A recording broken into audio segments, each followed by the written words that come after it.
विद्यार्थी मित्र हो, नमस्कार. या तासिकेमधून आपण व्यंकटेश माडगूळकर यांच्या बनगरवाडी या कादंबरीच्या निर्मिती प्रक्रियेविषयीची थोडक्यात माहिती अभ्यासणार आहोत. या पूर्वीच्या तासिकेमधून आपण व्यंकटेश माडगूळकर हे जेव्हा या कादंबरीवर चित्रपट निर्मिती करण्याचे ठरले तेव्हा दिग्दर्शक कॅमेरामन यांच्यासोबत बनगरवाडीला भेट देण्यासाठी आलेले आहेत.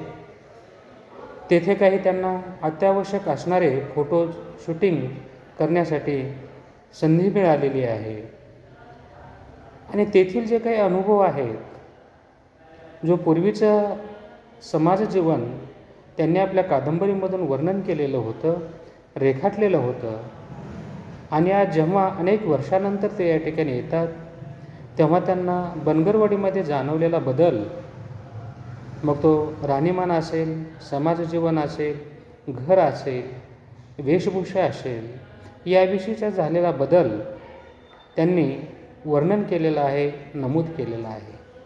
आणखीन जो काही त्यांना बदल दिसून आलेला आहे त्याचीही नोंद या ठिकाणी त्यांनी केलेली आहे. तर काय काय बदल झाला त्यामध्ये त्यांनी सांगितलं की शाळेची आणखीन एक इमारत आलेली होती, एक पिठाची गिरणीही आलेली आहे आणि त्याचबरोबर एक वाण्याचं लहान जे काही सामानाचं दुकान आहे, ज्या जीवनावश्यक वस्तू त्या ठिकाणी मिळू शकतील असं दुकानही त्यांना तेथे दिसून आलेलं आहे.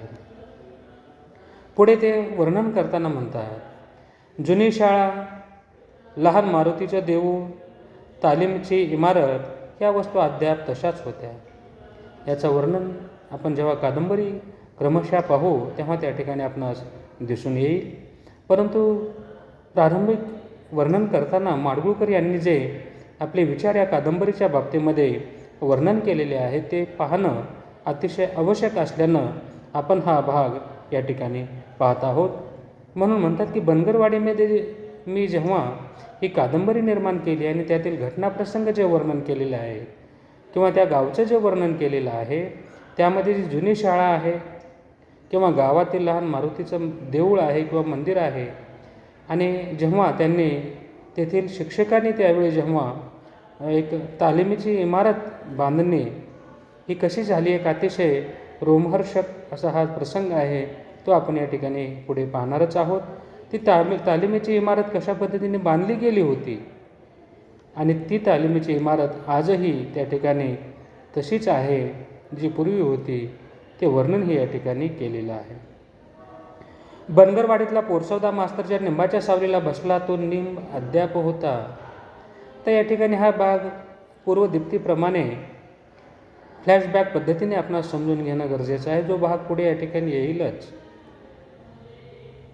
बनगरवाडी या कादंबरीमध्ये जो एक शाळा मास्तर आहे तो शाळा मास्तर बनगरवाडीला निघाल्यापासूनचं वर्णन, म्हणजे शाळेमध्ये येऊन नोकरीवर रुजू होण्यापासूनचा प्रसंग, ते काही निमित्ताने या बनगरवाडीतील शाळेला सोडून जाईपर्यंतचा प्रसंग क्रमशः बनगरवाडी या कादंबरीमधून व्यंकटेश माडगूळकर यांनी चित्रित केलेला आहे.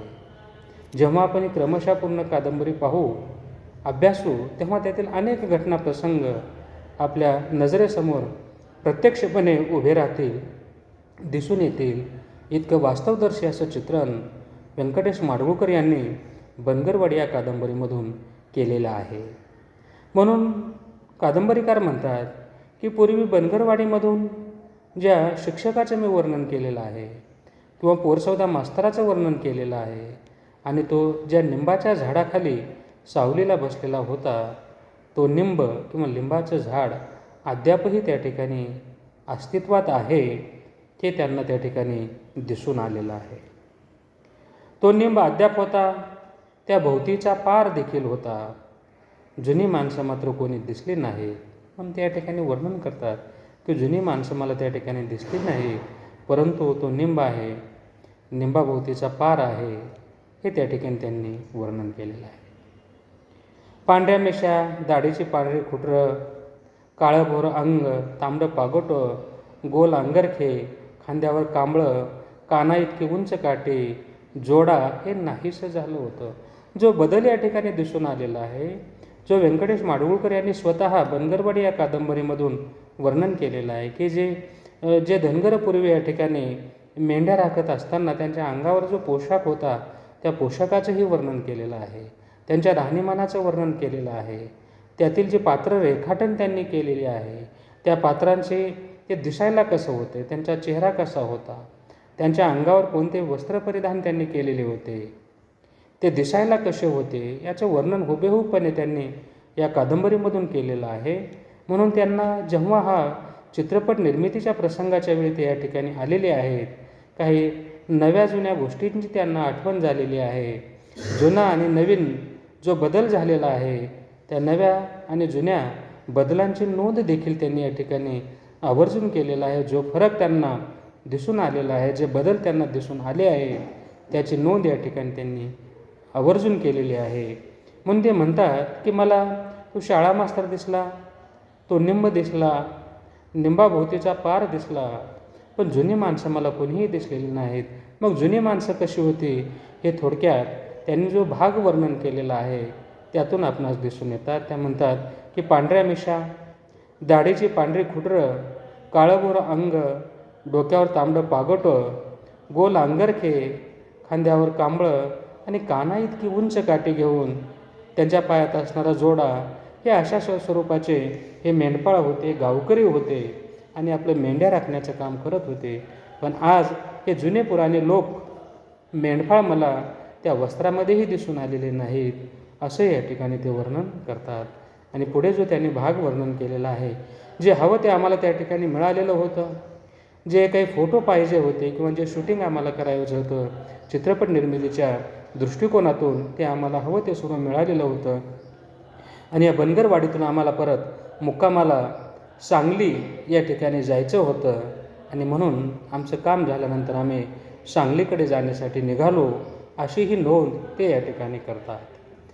मुक्कामासाठी आम्हाला सांगली गाठायला पाहिजे होती. अंतर 35-40 मैल होतं.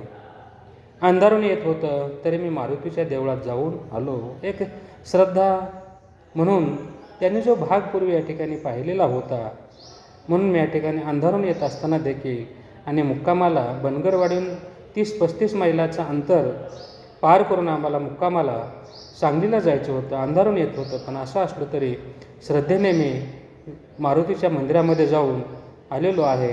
दर्शन त्या ठिकाणी घेतलेलं आहे. कारण त्यांनी पुढे वर्णन केलेलं आहे की या मारुतीच्या देवळाशी माझे वडिलोपार्जित संबंध होते. वाडीतल्या जुन्या माणसानंच एकवार मला हे या पद्धतीने तुमचे आणि या बनगरवाडीतील मारुती मंदिराचे काय संबंध आहे, काय नातं आहे, हेही त्यांनी त्या ठिकाणी वर्णन केलेलं आहे. तोही प्रसंग या ठिकाणी या निमित्ताने सांगितलेला आहे. तो भागही या ठिकाणी त्यांनी पुढील प्रमाणे नोंद केलेला आहे. माडगुळ्याला पिलेगाची लागण झाली, उंदरं पडू लागली, पिलेगाची गाठ उठून माणसं मेली, तसं तुमचं घर गाव सोडून या देवळात येऊन राहिलं तुमची आई, बा आणि आजी. मग त्या ठिकाणी बनगरवाडीमध्ये आम्ही कसे आलो हे सांगत असतानाचा एक घटनाप्रसंग गावकऱ्यांनी त्यांना सांगितला होता, असं स्वतः कादंबरीकार व्यंकटेश माडगूळकर नोंद करताना म्हणतात. आणि प्रसंग काय आहे तर त्यांनी सांगितलेलं आहे की पूर्वी प्लेग या आजाराची साथ मोठ्या प्रमाणात होती आणि कादंबरीकार व्यंकटेश माडगूळकर यांचं जे जन्मगाव आहे माडगुळे, या गावामध्ये देखील प्लेगची लागण झाली होती, प्लेगची साथ आलेली होती. आणि प्लेगचा आजार हा उंदरामुळे होत असतो. गाठ अंगावर येऊन काही दिवसामध्येच त्या व्यक्तीचा मृत्यू होत असे.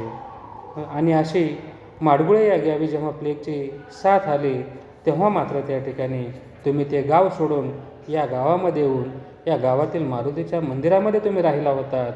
मग तुम्ही, तुमची आई, तुमचे वडील आणि तुमची आजी असे या गावामध्ये येऊन तुम्ही राहिला होतात, अशी एक आठवण त्यांनी या ठिकाणी नोंद केलेली आहे. लेखकाला एक प्रश्न पडलेला आहे की त्या काळामध्ये खरंच प्लेगची साथ आली होती का? एवढ्याशा लहान मंदिरामध्ये हा पूर्ण परिवार कशा पद्धतीने थांबला असेल? असे काही प्रश्न लेखकाच्या मनामध्ये निर्माण झालेले आहेत. त्याचीही नोंद व्यंकटेश माडगूळकर यांनी केलेली आहे. तो भाग आपण पुढील तासिकेमध्ये पाहणार आहोत.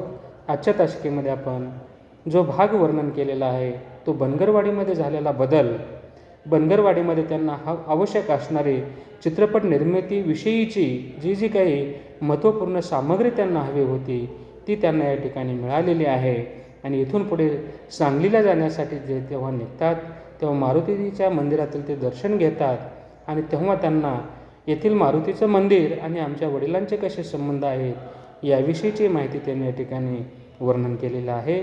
त्यांच्या मनात जे प्रश्न निर्माण झालेले आहेत त्याचीही सविस्तर माहिती त्यांनी पुढील भागामध्ये वर्णन केलेली आहे. याचा विचार आपण नंतरच्या तासिकेमध्ये पाहूयात. धन्यवाद.